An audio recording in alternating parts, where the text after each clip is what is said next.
tarde, turma. Hoje é a nossa aula de geografia. Vamos continuar o capítulo 3. Vamos falar um pouquinho sobre os sambaquis, né? Então, o que são eles? A palavra sambaqui tem origem tupi e é mistura de palavras tamba, que significa conchas, e qui, amontoado. Então, é um amontoado de conchas. Nos sítios arqueológicos sambaquis podemos encontrar conchas, restos de berbigões, mariscos, moluscos, ostras, ossos de animais e até ossos de seres humanos. Então aqui, essa foto é de um sambaqui no farol de Santa Marta, em Laguna, lá em Santa Catarina, né? É uma montanha composta por conchas e restos de moluscos. Então, o povo dos sambaquis, eles são encontrados na faixa litorânea. Esses povos fixaram suas moradias geralmente em lugares mais elevados, perto da praia e dos rios de água doce. Eram chamados de sambaquieiros. Então, o que é isso? É um grupo de pescadores, caçadores e coletores. Eles comiam pequenos animais, coletavam frutas, mas na sua alimentação principal eram os peixes e moluscos, ostras, mexilhões, berbigões. Aí o consumo de moluscos era tão grande que as conchas acabaram formando pequenas montanhas, aqui tem esse exemplo aqui, ó, para vocês verem. Então, essas pequenas montanhas são chamadas de sambaquis. Aí vamos falar um pouquinho dos povos ceramistas. Há cerca de 4.000 anos, alguns povos que habitavam o território do atual Brasil começaram a se desenvolver, né, a desenvolver suas tecnologias, a agricultura e a fabricação de utensílios de cerâmica. A cerâmica é a técnica de confecção de objetos de argila, que são cozidos no fogo. Com esses objetos, foi possível às comunidades armazenar e transportar alimentos e também cozinhar. Por isso, para muitos pesquisadores, a presença de objetos de cerâmica em um sítio arqueológico pode indicar que o povo que os produziu também era agricultor. Aí aqui no mapa, prof, vai aumentar um pouquinho para vocês verem, né, os sítios arqueológicos dos povos ceramistas. Então, lembrando que a gente tem que ver na legenda o que significa cada coisinha, né? Esse círculo laranja são sítios com cerâmica pintada. Esse de verde são sítios cerâmicos mais antigos. E o rosa, sítios com cerâmicas decoradas com riscos e pontos. Aí, ó, eles estão bem aqui. E percebe-se que eles estão bem perto do rio, né? Eles eram localizados perto do rio. Aí vamos falar um pouquinho dos ceramistas lá de Santarém. Eles viviam na região norte do atual Brasil, aproximadamente 2.000 anos atrás.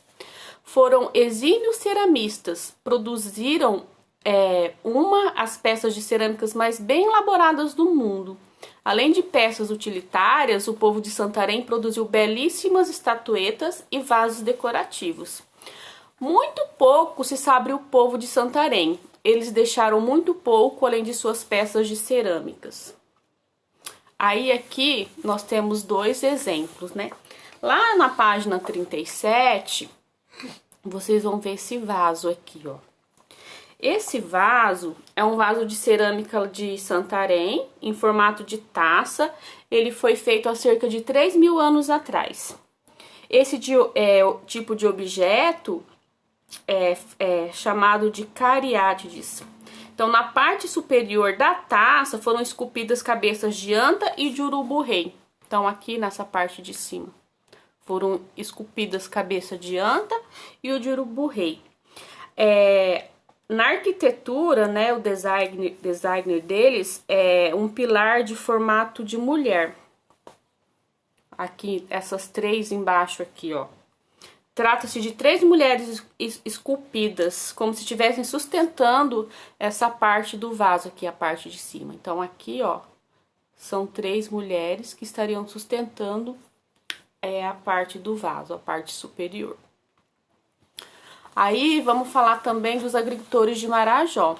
Então, a ilha de Marajó começou a ser povoada pelos humanos aproximadamente 3.500 anos atrás, e um povo chamado Ananatubá.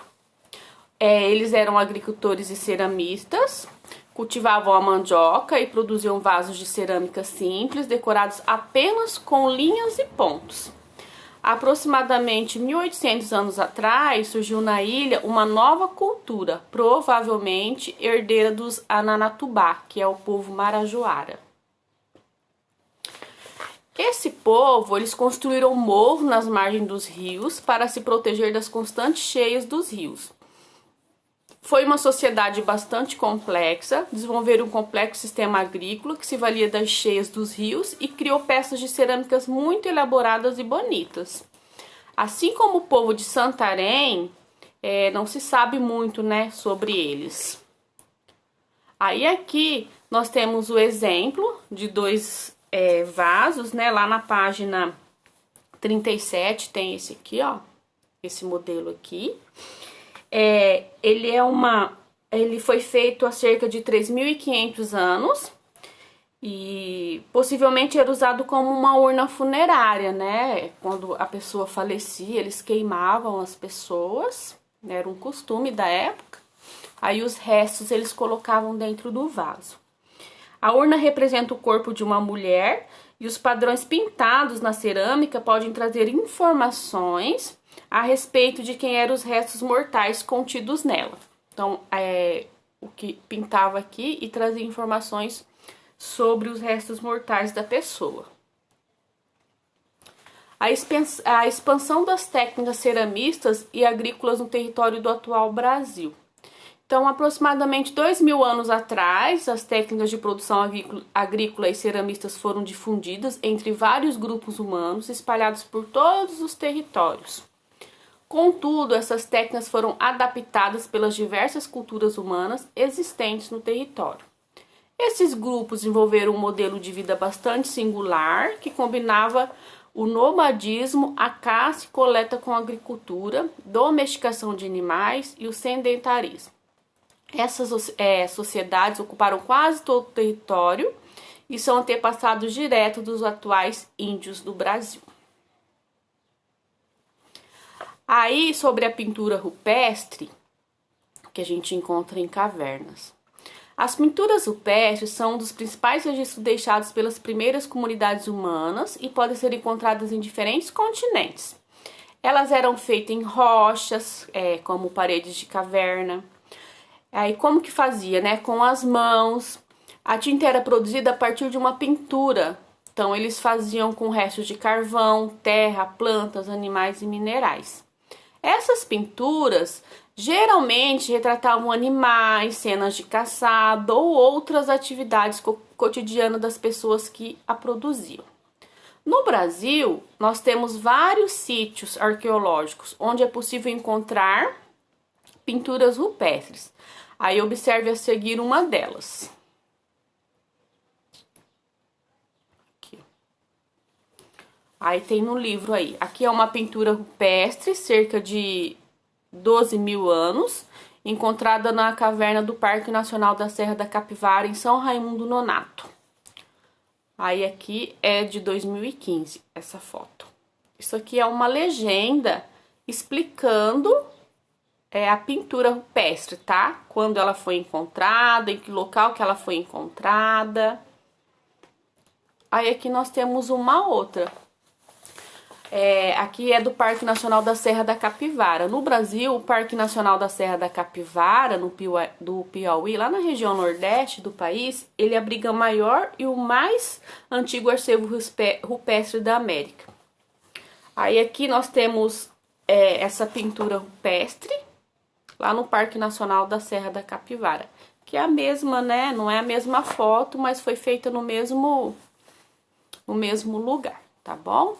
Aí agora vocês vão responder as atividades do livro, tá bom, turminha? Beijo, fiquem com Deus.